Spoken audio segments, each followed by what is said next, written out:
Ce soir, pour faire face à la famine et à la sécheresse qui frappe la population du Sud, le transfert monétaire et l'appui nutritionnel ont permis d'améliorer la condition dans laquelle s'est trouvée de nombreuses familles. Un programme soutenu par la Banque mondiale et l'UNICEF est mis en œuvre par l'ONN et le FID. Niranja Mapiana nous en dit plus.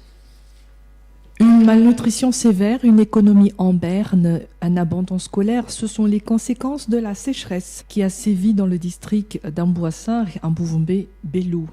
Une sécheresse qui laisse les femmes et les enfants dans une condition précaire. Nous ne trouvons pas à manger, je n'arrive pas à nourrir mon enfant comme il faut. Notre régime est constitué de manioc, de maïs, c'est tout. C'est la famine, on en souffre. Il n'y a rien à se mettre sous la dent et on espère vivement qu'il va pleuvoir pour cultiver un peu la terre. Mais la pluie se fait désirer, le sol est aride et sec. Pour survivre, nombreuses sont les familles dans le besoin qui se trouvent obligées de vendre au marché le peu qu'ils ont, constate le chef de région d'Anoussi. Quand vous entrez chez eux, ce qui frappe, c'est le dénuement total dans lequel ils se trouvent. Seule la natte et quelques linges signifie que la maison est habitée, car les assiettes, le couvert et les marmites ont été échangés contre un peu d'argent.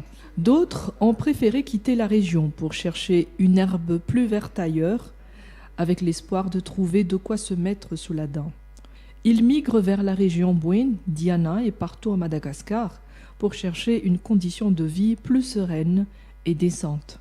2 solutions ont été trouvées par le ministère de la Population contre ce choc pour le Sud, à travers la mise en place d'un transfert monétaire fiavout et de tout ce qu'il y a.